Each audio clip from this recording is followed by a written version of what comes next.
And so I wanted to take this time today to really give you a detailed understanding of what the first wave of ascension is and what it means to be a part of it, so that you can understand your role in the awakening of consciousness, not just how that pertains to the gifts that are awakening in your life, but how you stepping to the forefront of your highest potential is simultaneously a gift that can awaken the light of consciousness in all hearts.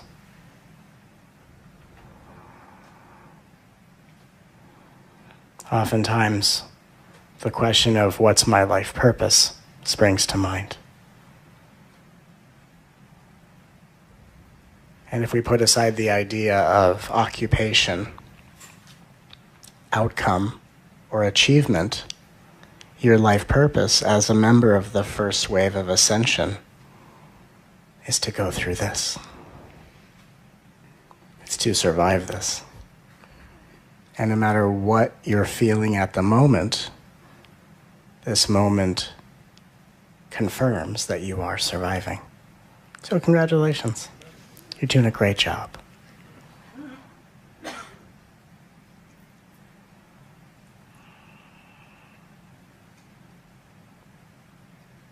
Recently, I wrote an energy update talking about how from now until next year, there's a 4-stage initiation process underway to deliver many beings in the first wave of ascension into fifth dimensional consciousness. And today I will be talking about that 4-stage of initiation process. Because in an earlier video I gave a date. Created a little bit of an interesting conversation because all of a sudden it was, oh, video, nice, energy. Oh, that's nice. Then here comes a date. Uh-oh. Matt's giving a date now. And I said that the date is September 27, 2015. Now, that doesn't necessarily mean that something outrageous is going to happen on that day.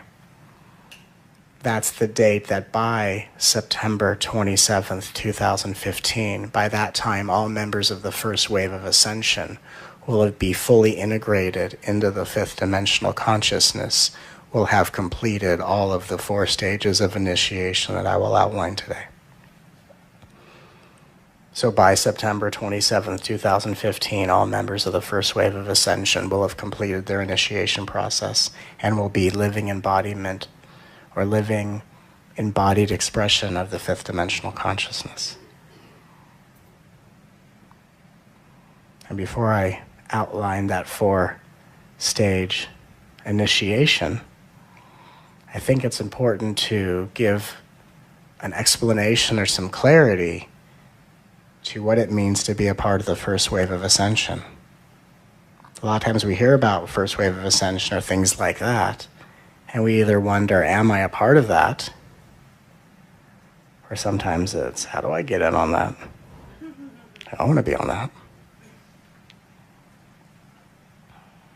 And of course, if you're here, if you're listening to these words,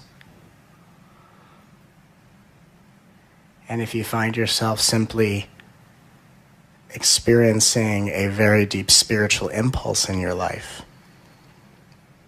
perhaps an impulse that lets you know that there's more to reality than the things you can see and imagine, you're a member of the first wave of ascension. Perhaps, maybe, it's a sensation that, whether suddenly or gradually over time, you come to the realization that things external to you are outside of you.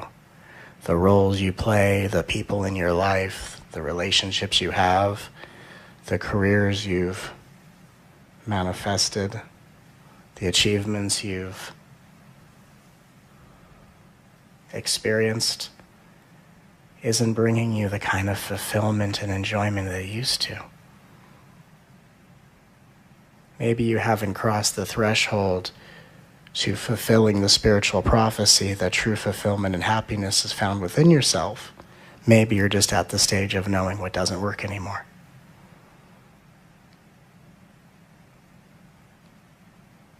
That too is a sign that you're a member of the first wave of ascension. You don't actually have to have crossed the threshold into making new decisions and choices that prove to you that your choices and behavior determine the quality of your experience. You might be someone that is shocked to know that nothing in your life makes you as happy as you thought it did, and yet you could still find yourself playing out the same old patterns that don't bring you happiness, but you just don't know what else to do. Even still, you're a member of the first wave of ascension. So often it is assumed that in order to be a part of a first wave of ascension, it's almost thought of as like having earned your way into the spiritual VIP line. That's not really what it is at all. Like, oh, I don't know if I've earned my right to be here. Oh, I don't know if I have enough credits for that. I don't know if I belong in that. Ooh, first wave of ascension. I don't know. Right? The inferior, insecure ego can do funny things with that idea.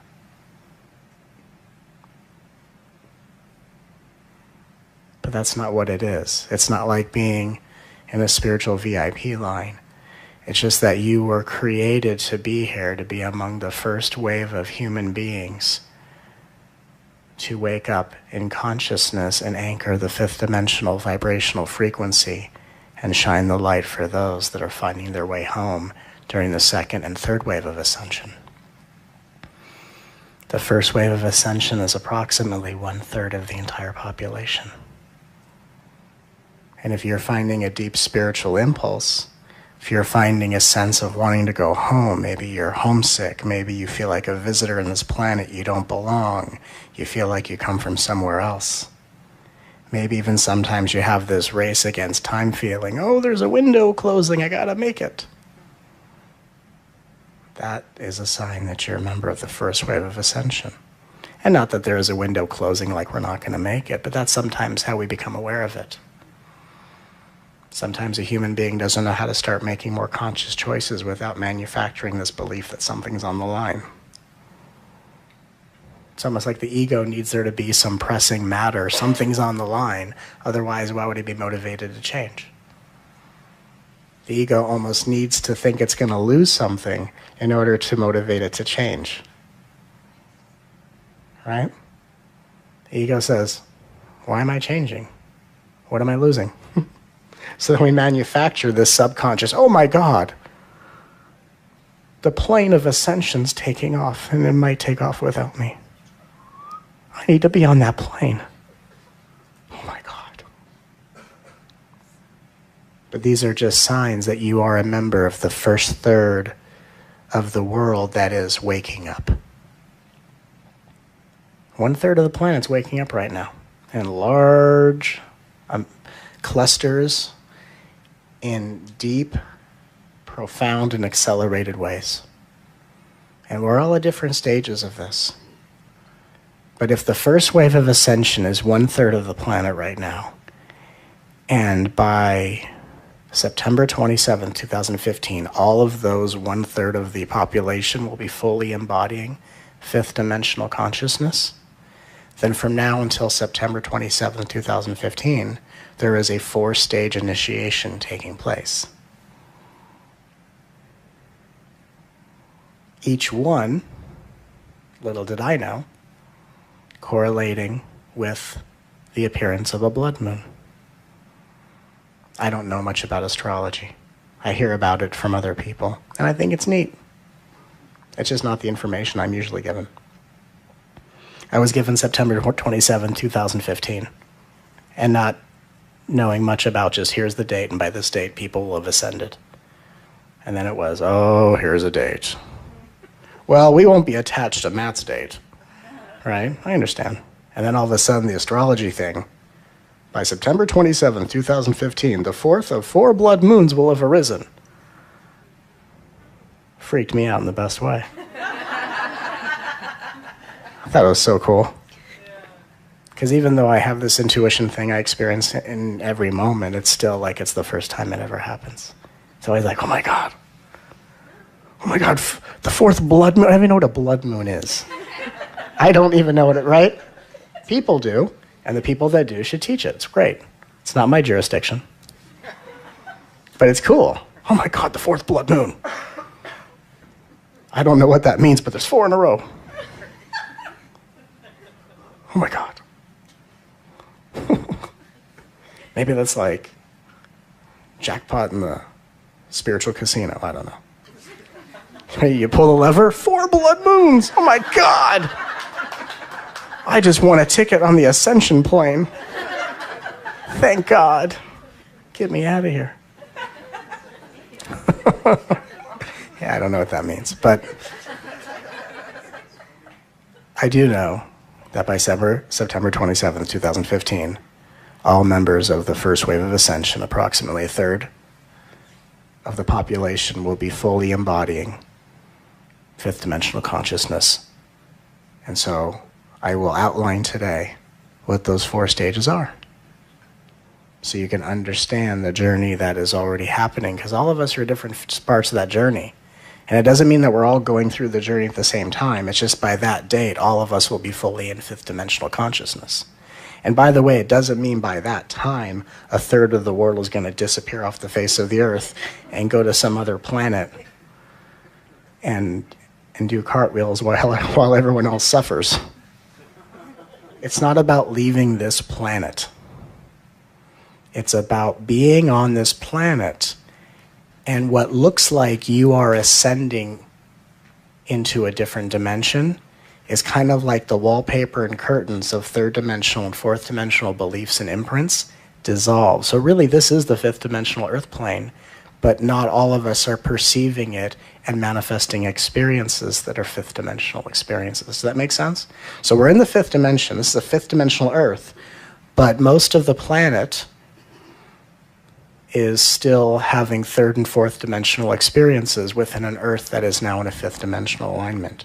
So now that the earth is locked into a fifth dimensional alignment, all the inhabitants of earth, starting with the first third, which is the first wave of ascension, are going through a very quick spiritual evolution to unravel third and fourth dimensional beliefs, identifications, and attachments, so that those in the fifth dimension start having fifth dimensional experiences. So it's not like we're leaving this planet and going somewhere else. That's if you take a lot of these teachings and prophecies and take them literal. We're not really going anywhere. We're just allowing fifth dimensional reality to come alive in our experience. Does that make sense? All right. Because then you have this question of, oh, but are the people I know and love coming with me? And then the idea is, of course, that as you come into fifth dimensional consciousness, you are going to manifest fifth dimensional aspects of all friends, families, and neighbors. Because the idea that you're going to some other planet and some people that you know may or may not go with you, that's just a little too sci-fi. Because then people legitimately are like talking to their friends and family. You got to wake up. You can't. You got to go with me. There's a plane. I'm going to get you a seat. I got to get you to wake up. I don't want to leave you behind. So even when you wake up and a sign that you're in the fifth dimension is you start having fifth dimensional experiences. And in the fifth dimensional experience, you start experiencing fifth dimensional aspects of all people around you who are reflecting the quality of vibration that you are anchoring and embodying. So it's kind of like you could have someone in your family that may act a certain way, but in your presence, when you're fully anchoring the fifth dimension, you only call forth fifth dimensional aspects of themselves, of their self, to match what vibration you're at.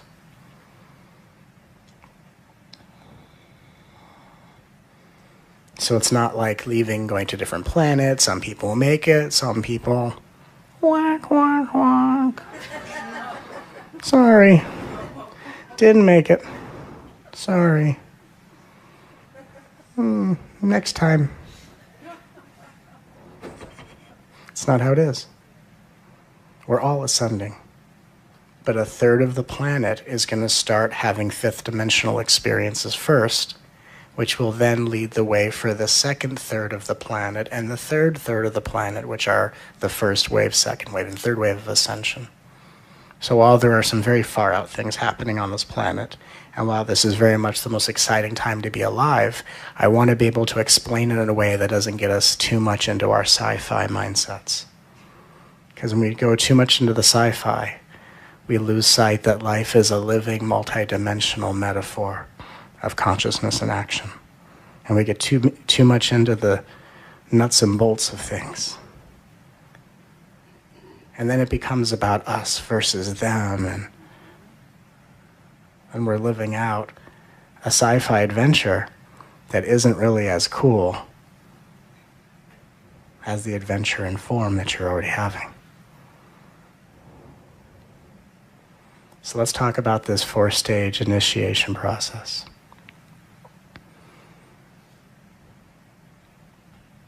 And as I explain it, it's not really about trying to figure out what step am I at. It's just knowing that when you understand the focus of these 4 steps and stages, that life is just guiding you every step into the 5th dimension that you're already in, but it's so that you can begin having experiences of the new earth that is already here.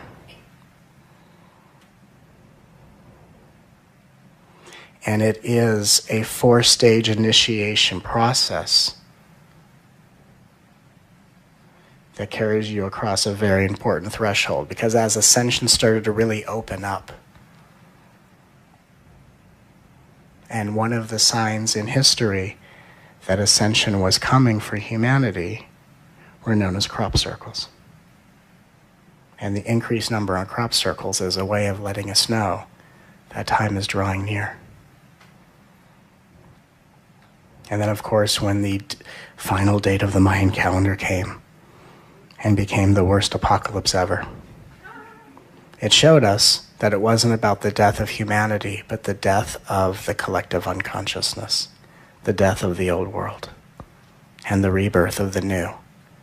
And it was at that moment where a lot of beings who are in the first wave said, okay, this is what I've been preparing my entire life to be a part of. Now it's time to shine. And as we were getting towards this point of now it's time to shine, the world, in matching the duality of the 3rd dimension, the people of Earth were basically divided into 2 categories. Right, 2 categories as a manifestation of the left and right hemisphere of the brain. Because when you're in a 3rd dimensional hologram, your brain works with the left and right hemispheres kind of opposing each other or working independently, and as you wake up, the line between the 2 dissolves and the 2 hemispheres become one. And then when the 2 hemispheres of your brain become one, you perceive oneness in reality. So that's kind of a deeper look at what's really going on in Ascension, is it's literally the rewiring of your brain and the awakening of your consciousness. And the 2 aspects that the world was divided into were those who are willing, ready, and able to act upon what they know, and those who still don't know how they act. There are those who are ready, willing, and able to act out their deepest knowing, and there are those that still don't know how they act. And that set the stage for Ascension. And so the 4 stages of initiation I'm outlining today carries you across the threshold of the 4th dimension into 5th dimensional consciousness, where you go from someone who may not have known how you were acting to being one who's ready, willing, and able to act upon your deepest knowing. Because at this stage, it doesn't really matter what you know. It matters if you're able to put into action. At a certain point, we all have really prophetic, beautiful things to say. And if those things are the things that we repeat and not the things we act out, what's the point? just becomes really cool things to tell other people that we think need our advice. And the only reason why we're motivated to give people our advice is because we have not taken the very advice we're given. So the 4 stages of initiation begins with the first step, accountability. Souls that have been ready for ascension go, accountability. If there's still any kind of ego in your field, you'll go, uh-oh. Accountability. I don't know if I like that. Right? Ego doesn't even know what accountability means. It's just like the sound of it. I don't know about accountability. I don't know. So what I mean by accountability? What I mean by that is that accountability, spiritual accountability is that all choices contain vibrational energies, or let's say all choices have a vibrational charge. And based on how your body responds to each choice lets you know where the charge of that vibrational choice is. The choices that have the highest vibrational charge feel either relaxing or exciting in your body, or become what your body is drawn to magnetically as a yes. The things that have the lowest vibrational charge make you feel bad about yourself, make you feel small, insecure, and often are inundated with a sensation of fear or anxiety. And depending upon how many choices you make by using your physical body as like your intuitive measuring stick, that says, when I feel good about choices, I'm anchoring high vibrational energy in my field. And when I make choices that don't feel good to me, it's not like you're anchoring lower vibrational patterns, it's just you're maintaining the lower vibrational energy that's there. Because the only reason why people anchor lower vibrational energy is to maintain the very patterns of energy that they've spent the most amount of time anchoring. And all an ego is, because an ego isn't something that even knows what you are, doesn't even know what itself is. Ego is just the animated voice of whatever level of consciousness you spent the most amount of time anchoring. And if you spent the most amount of time anchoring a lower vibrational pattern, then the ego is the inner voice in your head that arises out of your imagination that tries to give you all the reasons why you need to keep anchoring this low vibrational energy. That's all it is. And when you don't trust in the voice in your head, but in the feeling of your body, because true intuition isn't necessarily going to come from words. Even if the universe guides you with words, it's going to be like words, but that are coming from silence. It's like you get like a sentence that tells you what to do, but it's almost like out of silence, versus the dialogue you hear in your head, which is like someone talking to you. And of course, the ego always has reasons. So if there's a sales pitch, it's not your intuition, right? Ego always has reasons. That which has reasons is the most unreliable thing to trust. And when you're at a lower vibrational energy, you think that that which has reasons is your internal life coach. Oh, thank you. I should do that. Thanks for giving me that tip. And we're not listening to the right one. Again, we're meant to listen to ego until we wake up and become more discerning. But if you trust in how the body feels, not in the words or thoughts that you hear, you'll have an easier time. And basically, the feeling that you have in your body most often is an ongoing progress report of how many choices on an everyday basis over a certain amount of time did you use as an opportunity to anchor high vibrational energy. So when we don't feel good in our bodies, it means we're maintaining the old paradigm, not making new high vibrational choices. And then we have to learn to become more discerning and not be sold on what we think choices will promise us, but finding out, tuning in to what is the feeling in my body when I consider a choice. You can't do that if you're too blinded on the sales pitch of what it's going to give you. Right? Like you come to a choice and your body says, that feels terrible. Right? And your mind says, yeah, but there's a possibility that it can turn out really well for you. Oh, really? Thanks for telling me that, imaginary life coach in my mind. I think I'm going to do that. And then surprise, surprise, it doesn't work out. You have to focus on, in any given choice, what is the feeling in your body. Another way of thinking about it is the feeling in your body. The feeling in your body when you make a choice is a sneak preview of how you're going to feel throughout the duration of that choice. Ooh, should I go left or right? Well, when I turn left, I feel excited. That means in going left throughout the duration of that journey, you can't predict what's going to happen, but this is how you're going to feel in your body. Excited. Is that how you want to feel? Okay. And then you go there. I turn right. Oh, I feel fearful. That means whatever happens, that's the feeling you're going to have more of if you go down that path.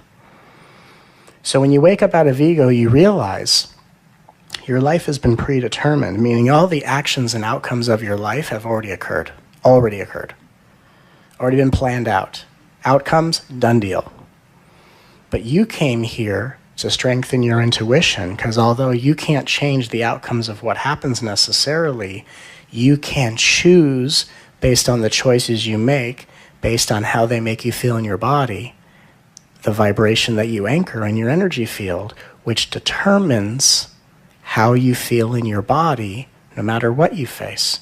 So a conscious being who's really a part of the first wave of ascension that starts really waking up says, I don't need to control outcomes, because outcomes are based on manifesting whatever is going to be a catalyst to help me wake up to the next level I'm achieving in my soul's journey. But if I simply follow the feelings of my body, I'm being shown, here is the choices you can make, the very path throughout your journey that allows you to feel the best no matter what you're meant to encounter. So it doesn't matter what happens, it matters how you feel. Just like some people can go to a horror film, but they're not scared. They might laugh, or they might revel in the special effects and go, wow, look how real it looks. Just because you're in a horror film doesn't guarantee you're going to be scared, and just because you're in a comedy doesn't guarantee you're going to laugh. It's all based on your own independent experience, which is based on your vibration, which changes and shifts based on the choices you make and the energy that corresponds to each choice. And you don't have to know about what vibration things are at. It's not really about trying to muscle test everything. It's about feeling into your emotions and saying, how do I feel in my body when I consider a choice? It's no different than if you go to a restaurant and you look at a menu and your body tells you what it responds to, right? It's kind of like if you just take that analogy and apply it across the board. Make life your menu. What resonates with you? And sometimes you don't know what resonates with you, you just know what doesn't resonate with you. Good, then eliminate what doesn't resonate with you. And in accountability, this stage comes down to following what resonates with your body or believing in the justifications, beliefs, and all of the things that come about from having made such lower vibrational choices for such a long period of time. And there's this egoic voice that tells you all the things that are going to go wrong in your life if you choose otherwise. Why are you listening to that? Especially when all the reasons the ego gives don't feel good in your body. And as we learn in the first wave of ascension, if it doesn't feel good in your body, how true can it be? The truth always feels good. The truth never hurts. And people walk around like, oh, people aren't ready to hear my truth. That's because that's not your truth. Those are your projections. Projections hurt. The truth does not. Oh, I got to speak my truth to someone. That's not the truth. You can't speak your truth to someone because your truth isn't about people. Your truth is about you. An ego says, I know about your experience. An awakened soul says, I know about my experience. So there is no, I'm going to speak my truth to someone. I'm going to let you know where we stand, please. Why? So you could have an experience of trying to talk to someone in your life who's not in any way prepared to have the kind of conversation you want to have, not realizing that that kind of conversation doesn't feel good in your body, and you're now spending more time anchoring a lower vibration instead of making a choice to go in a different direction. What are we really standing for? Sometimes a bunch of nonsense.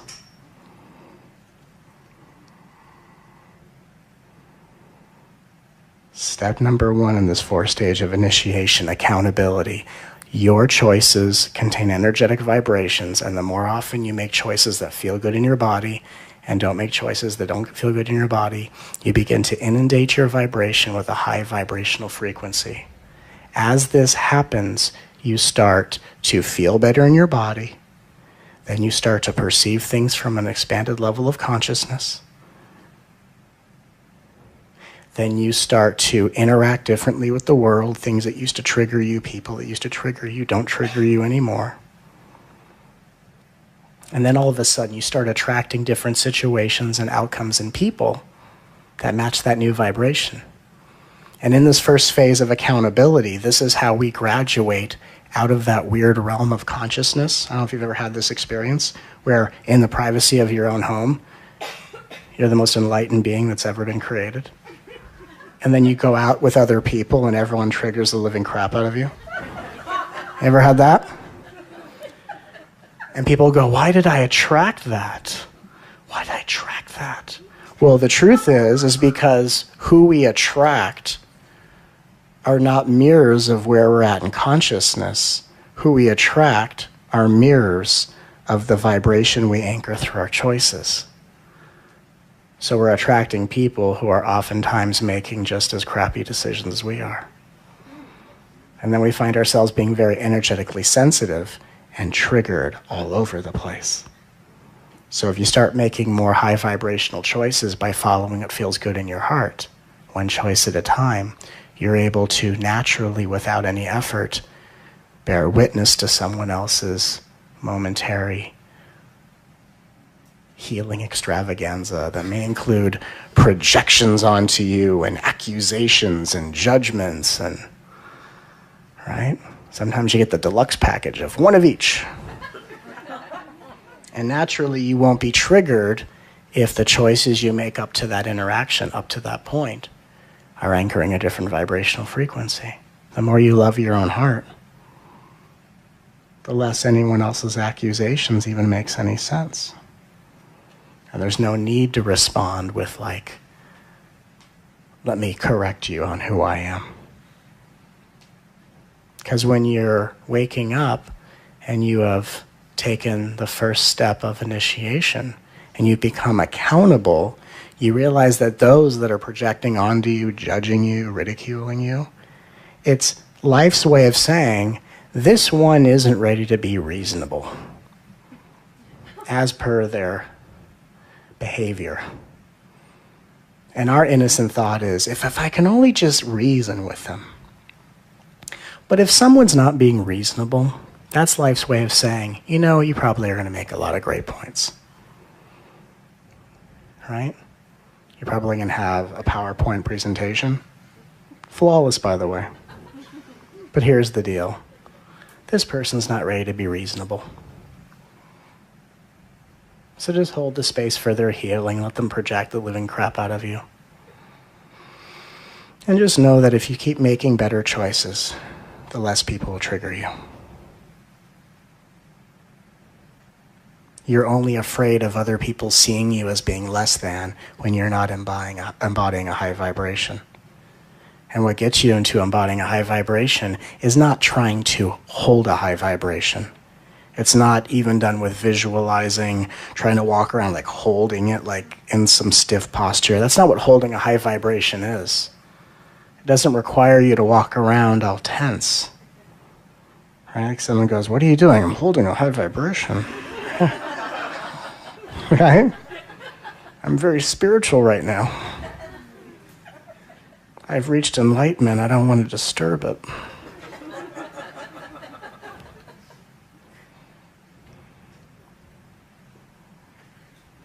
Not that spirituality needs to be seen as any more weird to people that aren't ready for it, right? Oh, there's that spiritual person. What's their problem? But that's not how we hold a high vibration. We hold it by simply it being a celebration of the choices we make when we are ready to be spiritually accountable. And there's even this weird level of consciousness where you can like wake up to the big picture of consciousness. All is one. There is only one. Absolute. All is God. And there's this weird level of consciousness that we think a recognition or an experience of the absolute disqualifies the need to make accountable choices. Right? Oh, it's all an illusion. It's all an illusion, so let's just pour more toxins into our body. It's all an illusion. That's not what life's all about. It's great that we have these very big awakenings on the ascension path, but to think that you're going to have such a big awakening that it frees you of the accountability of matching your choices with your deepest insights and wisdom, it's a drastic oversight. It's a drastic oversight. I don't know why it's such a big fantasy of the spiritual ego. Oh my God, it's all God, it doesn't matter, we can do whatever the hell we want. Maybe because we've been raised in such a repressed society, we really don't want to live like it doesn't matter. We just kind of want to know we have a right to choose that. And we do have a right to choose that. You could have Cocoa Puffs for dinner, you can jump on your bed all night, you can do whatever you want. But things that feel good in your body anchor high vibrational energy, and not just vibrations that will uplift your experience and show you what a fifth dimension is all about. But every time you're anchoring a high vibration in your field, you are equally planting those high vibrational seeds in the hearts of all those in this world. So someone who is an accountable member of the first wave of ascension is not just living for their own benefit and well-being, but knowing that all of the things that will bring great benefit to my life is equally planting seeds of ascension in all the other people that are a part of the first, second, and third wave of ascension to speed this process up for the benefit of all. Say yahoo to that. It's ironic that all the things that are in your best interest to make your life spectacular are simultaneously the things that help you support the evolution of all. So, it's pretty amazing when you realize that. So after the first step, the first phase of accountability, we come to the second stage. Honor. What does honor mean? Honor means the recognition that every single character in your holographic play is a catalyst here only to help you awaken. And this is really good because this is another stage that really unravels the pretense of a spiritual ego. A spiritual ego wants to rush really quickly, prematurely into being everyone else's teacher. But at the second stage of ascension, we find honor that says everyone's your teacher. Spiritual ego wants to rush into being everyone's teacher.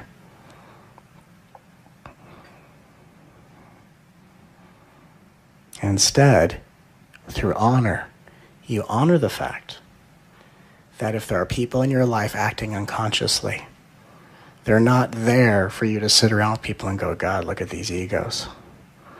Not as spiritually cool as we are. Jeez, look at them. Look at them. Oh my God, they're looking at us. Oh my God, they're getting closer. Instead, everyone who acts unconscious in your reality is actually embodying and reflecting back to you all of your past unconscious conditioning, so you get to see it from a different perspective. And they're like flashcards that, as unconscious as they act, they're like a flashcard saying, if you see me acting unconsciously, think of how you'd rather me act, and that's how you should act in response to me. So when people are complaining, that's who we compliment. When people are angry and agitated, we slow our breath and relax our body. When people are sad and in despair, we offer them love. And if any of that triggers us, we stop and love ourselves. So in the second stage of ascension, we call honor. We honor that the characters that show up in my play, right? Maybe we think, wow, I'm a sparkly, shining, abundant, ascended being, and I still feel like I'm living in a world of insane egos. That's called stage 2. And in stage 2, you honor that you live around a bunch of insane people who are asking you silently, however you think I should behave is how you respond to me. And they act as living animated flashcards that get you to keep practicing bringing your greatest skills and wisdom into action, which is constantly anchoring more energy that you've learned in the first stage of accountability. Does that make sense? So even if you go to the store and there's a clerk there and you're in your great shiny energy, right? Namaste. And they give you that look and they're in looks like someone's having a terrible day. Oh, this must be who I meant to compliment. Hi, good to see you. You look fantastic today. And even if they don't respond favorably, that's life giving you a chance to compliment someone without being fed with the validation of approval. That's one of the greatest things you'll ever learn, is complimenting people who don't give a crap about your compliments. So that it's not like waiting for their validation to know that that was okay. A lot of us get wrapped up in that, like we compliment and then either they don't notice it or it doesn't land right. And we're in that situation of, I just complimented you. You either take it in and smile. Now you compliment me back. You're not playing right. Right? And we're like children who are frustrated with other kids who don't play right. But they are playing right. They're helping you. They're helping to make your love unconditional so you can compliment someone to their face, and whether they validate your existence or completely ignore you or respond back with even more just absolute judgmental behavior and that weird look on their face, that you are not fed by giving to people so they give back to you. You're just fed by the purity of your giving. And that's what we cultivate at the stage of honor. Learning to be fed by what you give, not how people respond to your giving. And that wakes you up at another aspect of the spiritual ego, which is the ego that says, I'm going to be really spiritual, and now I wait for you to be amazed in my presence. Here's me being a sparkly, ascended being. Now it's your turn to be in awe. I'll wait. That's when we wake up out of that crap. Your best bet is to compliment people and have them not even respond. Just like walk right past you. Just doesn't even faze them. And what you realize is you're learning how to be fed by the purity of your giving, that the giving has to pass through your heart first before it even gets to someone else. So you learn to be fed by what you give, not how people respond to you. You can always tell a spiritual being who's learning this. You can see them in circles and see how they interact. You go, oh, I know what's going on over there. And if you don't know, it's painful. It sucks. Because you think, what am I supposed to do? I'm doing everything right. I'm being loving. Life's not throwing me a bone. And then you have these judgments about people. At that point, that's when you start thinking living in an intentional community makes sense, right? I want to live around people who I can compliment, who know how to play the game. And life says, no, my friend. No, my friend. You're at stage 2. This is all on purpose. You're learning to be fed by the purity of your giving, not by the response people have to you.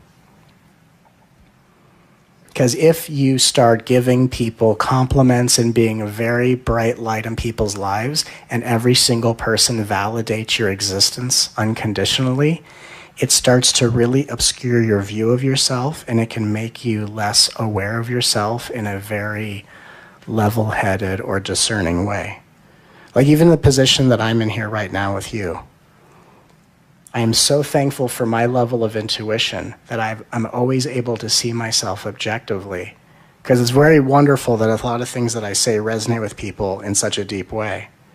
But if I wasn't so intuitively clear, it would be so easy for me to believe and see myself the way other people see me.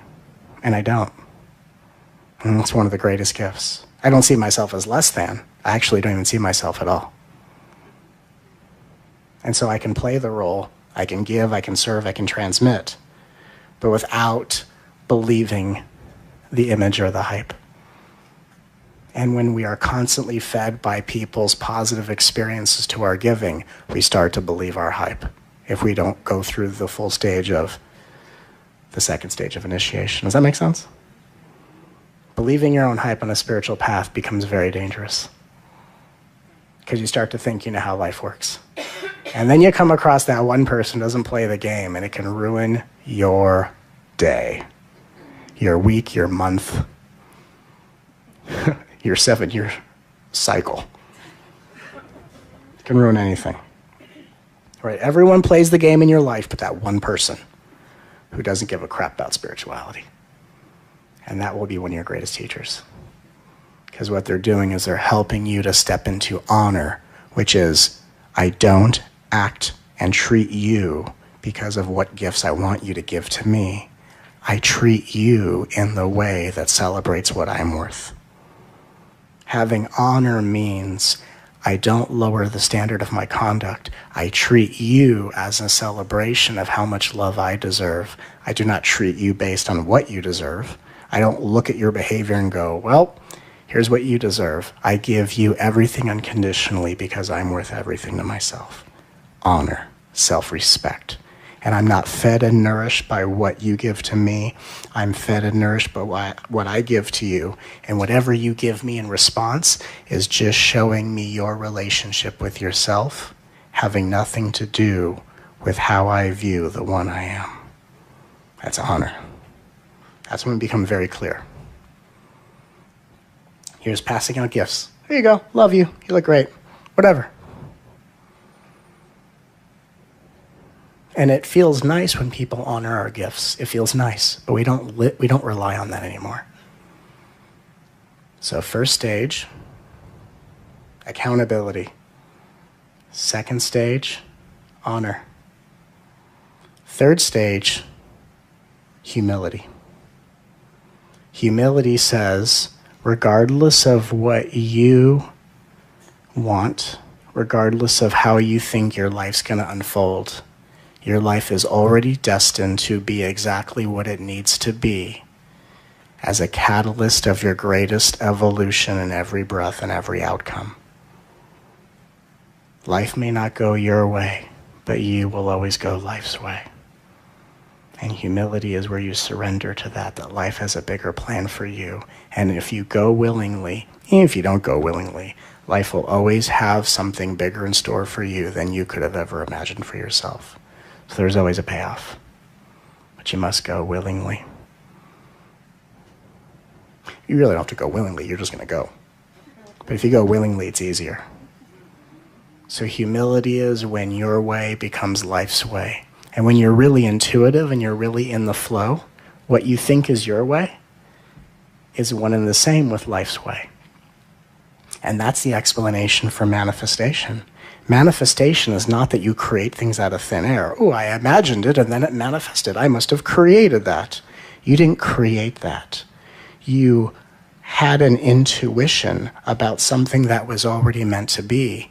Your desire of what was about to manifest shows you how in perfect alignment you are. When you're aligned in ascension and you're passing through that third stage of humility, you're not creating things. You are intuiting the very things that are about to happen to show you how aligned you are. And when you're in your ego, the very things that you desire are exactly the things that aren't meant to show up. So when you think like you can't manifest, it's not you can or you can't manifest, it's you're not in alignment. You're wanting the things at the moments they're not meant to show up. And when you're in alignment, you're wanting the things that are the only things that are going to show up. So manifestation is actually about alignment, not about creation. Most people think they manifest, and I'm not saying manifestation doesn't happen, but if you say to yourself, I desire this, and then it shows up, what if you didn't really have the desire, but the desire was an intuition that this is what's about to show up. And your alignment is that the one thing I want more than anything else happens to be the thing that was meant to show up. Does that make sense? Because most people who manifest, because manifestation is basically just a way of perceiving. They don't know why something shows up, but it feels really good, and they go, I guess I created that. And if it shows up and it doesn't feel good, why did I create that? It's just a way of interpreting what happens. The truth is, you wanted something to be because what you want and what was meant to be is the same. Your way and life's way is one. That's alignment. And when you can't seem to manifest what you want, it's because your way and life's way are two different things. So it's at that third stage of initiation, at the level of humility, where we start to realize manifestation is a game of energetic alignment, where your way and life's way becomes the same way. And if that hasn't happened, the easiest thing to do is to take whatever your way is and say goodbye. And just let life's way be the only way you go. What do I do now? Ask your body, follow the guidance. What feels good? What doesn't feel good? Go towards what feels good. That's it.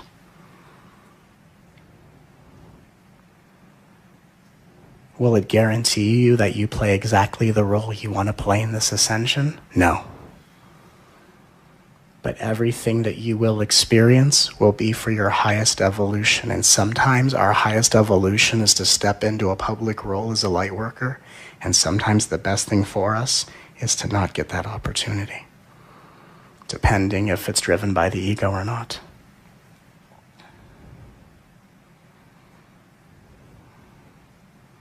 So the third step in the 4 stages of initiation in the 5th dimension is humility. And the 4th phase in this initiation is called service. And this is why I just said that about light workers, because light workers hear the word service, and what they mistakenly do is they try to take the impulse of service and turn it into a business. And they go, I want to be of service to the world. I have many gifts. And they start making business decisions. Now, if you're in the service business, all you have to do to honor the stage of service, which, by the way, in the stage of service, a light worker can easily be a mother, a coworker, a neighbor, someone waiting in line at the bank. Service teaches us, the 4th stage of initiation teaches us, service is not the role you play, it is the way you interact with life. And the most confusing things people do in a spiritual ego, if the spiritual ego has made it to the 4th stage of initiation, because it certainly won't make it past that, is it goes, oh, I want to live a life of service. Let's go print those business cards. And it's always one who hasn't been properly initiated that wants to rush towards that. And then what happens is they get their business card, they make all these business decisions, and a couple different things will happen. One is they'll put themselves out there and no one will respond. Kind of like when you give compliments and no one gives a crap. If we haven't got the message then, through our initiation, you put out the business flyers and no one comes calling. And you go, I'm here to serve the world. The world must not be ready for my magnificence yet. Actually, it's life sparing you. Because God forbid you're a light worker who prematurely put yourself out there. Oftentimes what happens is the things that haven't been worked out in your initiation are embodied by the people that you attract into sessions with. And the worst thing that could happen is you think you're going to have a good life doing light work, and you think that light work's going to be so much more spectacular than your old job, and then you find out that you're actually having sessions with people, and you're having a worse time doing light work than you ever had at your old job. And you realize, oh, light work was only a premature fantasy when I was at my old job. Now that there's no old job for me to distract myself with, now I'm in a spiritual horror film. God forbid you have a full-time schedule of people you don't like working with, who are resistant, who are not open, who just fight everything you say, who are there to reflect back to you how insistent you are to step into a stage you may not be ready for. Boy, that sucks. And so what spares you of that horror, or the horror of, I put all my time and money into printing out flyers for my magnificent light work, and the response is crickets. Because what life is trying to teach you is light work and service is not about the role you play. It's about how you go about living your life with accountability, honor, humility, and service. And you wind up speaking to every person, making every action, and meeting every person you meet, whether they're your family, whether they're a stranger, and you're living in service to the innocence that simultaneously dwells in your heart and theirs. And you're not speaking to just an individual, you're speaking to all of humanity.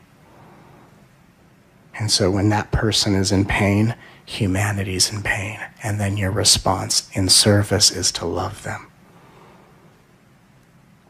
And when they resist your love and they lash out with judgment, it's not they are afraid of love. It's humanity is still afraid of letting love in. And so we give them space. Living in service is honoring the individuals you face, but you know the individuals are a manifestation of humanity. You are living in service to humanity, and you don't need to play a role as a light worker whose business model is service in order to be of service. Sometimes the advice I will give to light workers is when you want to start making money doing light work, which is fine, don't. Get a job that is not spiritual, that gives you the chance to meet and interact with people in the most loving way. And why do I say that to people? Because I'm trying to guide them through the stage of humility so they can get to service. In the level of service, if you need to make money to afford a standard of living, get a job. But whatever job you have, whether you're just talking to your coworkers every day or you're interacting with the public, how lovingly and compassionately and tolerant you become are the patterns that you're planting in humanity for its ascension. That's service. And for every light worker who thinks they've already completed these 4 stages of initiation, which may or may not be true, a light worker doesn't even need to start printing business cards. Every single person they come into contact with, they live and act only in service to the liberation of their soul. And when you start living in service to every single person you encounter, making their journey and their interest the most interesting thing that you can listen to allow them to feel comfortable so that they can surrender on their own, all of a sudden, over a period of time, it will seem as if the world starts to conspire, to support, to validate, to embrace your talents. So if you just live in service to everyone who comes your way, your audience will manifest around you.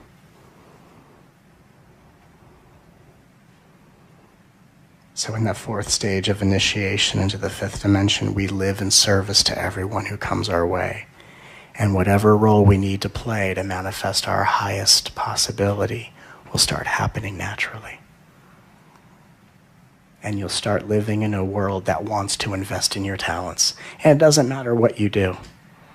You could make organic potato salad. You could just meet someone on the street and just be like, how's your day? What's going on? You look beautiful. I'm like, oh, thanks. And they start to feel good about themselves. And out of nowhere, they go, what do you do? Oh, I'm so-and-so. I've created magical organic potato salad. And all of a sudden, they want to buy pints of it. Now, they didn't want potato salad before they talked to you, because when you help someone feel good and you live in service to them, all of a sudden they want to invest in your talents. Oh, you're a life coach. I've been meaning to find one of those. Oh, how miraculous. This is all made up. Life makes it all up for you. The problem is people go looking for this. Instead of letting it come to you, you live in anonymous service to every person that comes your way. Whether they ask what you do or not, you just be in service to them What are they interested in? You look beautiful. Tell me what's going on. I'm so sorry this is happening to you. How can I be in service to you? I'm so sorry you're going through this rough stage. How can I help you? If that's how you approach people, the world will invest in you in a very short amount of time. And it's more beneficial than what we usually do in our premature excitement is, I'm ready to serve the world. I've identified with a new spiritual role. Now I'm going to start doing all the things that are not what I need to do to let the world know I'm ready to serve. If you want to serve the world, then serve the world. And if you think you're at a job that doesn't allow you to serve, you might not be making the clearest choices while you're there. Because any job pays you to be in service to whoever's there. Life is paying you to go through these 4 stages of initiation. Life is paying you at any job to be accountable, to be honorable, to cultivate humility, and to live in service for the well-being of all. And then you realize how abundant of a universe you live in. It only becomes confusing when you try to rush it. And in all honesty, I didn't know these 4 stages when I was going through my development. I'm told them now because of how I'm being put in a position to brief the world on this Ascension project. But before I started working and getting busy doing what I'm doing, such as serving you right now, that's all I did, was I walked around and lived in absolute service to any person I came into contact with. And everything assembled around me.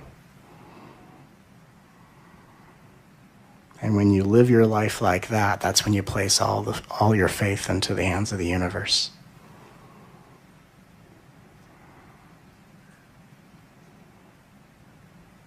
That's the only way you can really demonstrate that it's not you who's going to make this happen.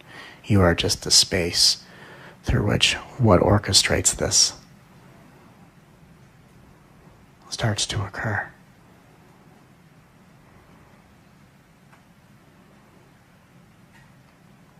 If you put aside every worry and question and live in absolute service with whoever's coming your way, and if you spend a lot of time alone, then you're the first one that you're here to serve. When you start to live like that, you'll be very surprised how life will turn a corner for you. And through these 4 stages, the 4 phases of 5th dimensional initiation, from accountability to honor to humility and service, you transition out of being someone who knows not what they do to being someone who's willing to act upon your deepest knowing. Because it's all fine and well that we want to activate our crystalline DNA, activate our light body and all of these things. But when you just take the 4 steps like I'm suggesting, the chakras, the DNA, the light body activate on their own. It's funny how sometimes in a spiritual journey we try to do the very things that feel so difficult because we're not the ones that are there to do it. Right? We're trying to open up chakras and activate DNA and activate a light body, kind of like, plugging in Christmas lights, trying to figure out which one doesn't work. This isn't like National Lampoon's Spiritual Adventure. It's just that we often do the right things in the wrong order. So let's talk about the right order: accountability, honor, humility, service. And if you focus on that, life will support your every desire, greater than you can ever try to manipulate it from the world around you.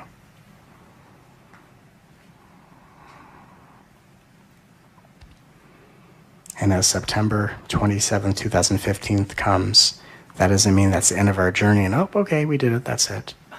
From the point in time when all members of the first wave of ascension are initiated into 5th dimensional consciousness, then our journey together is to go through 6th, 7th, and 8th dimensional activations, where the light body activates based on the journey that myself and others will bring forth.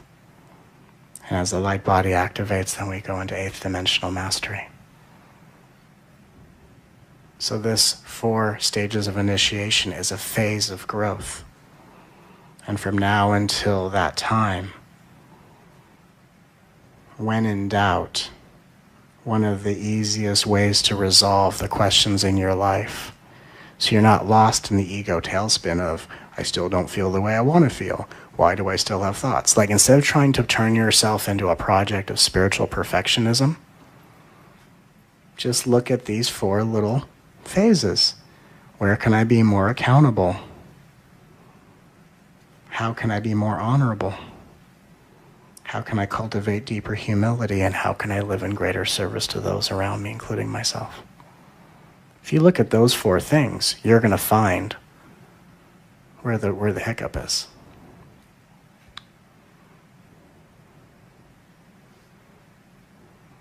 At this stage, for a lot of us, it's not a matter of what you don't know. For a lot of us, we've kind of heard it all.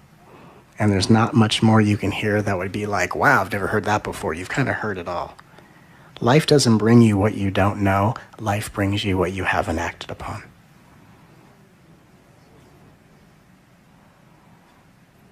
So when you find yourself out of alignment, trying to manifest the very things that don't show up,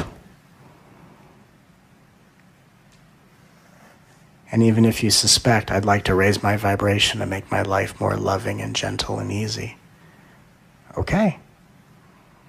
Time to become more accountable, more honorable, cultivate more humility by living in service to the innocents in all hearts, one I love you at a time.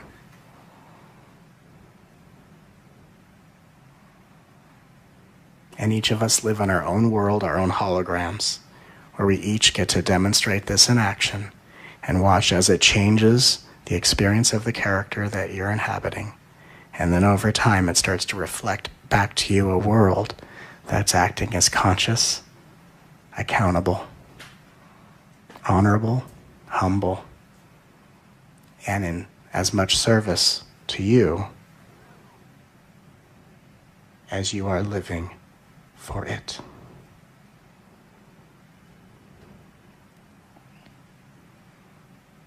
This is a time in history where we don't live in a world. We start living for the world. When you're not living for the world, you're stuck living in the world. And when you start living for the world, you disappear out of the world you thought you were living in. You can call that ascension if you'd like.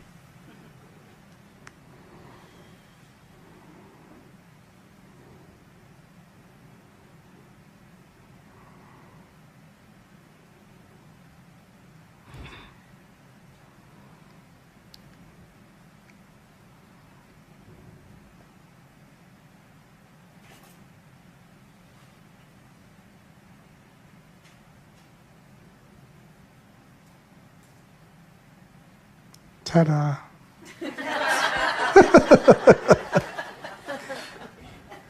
I've always wanted to do that. I've always wanted to, at the end of like a deep transmission, ta-da.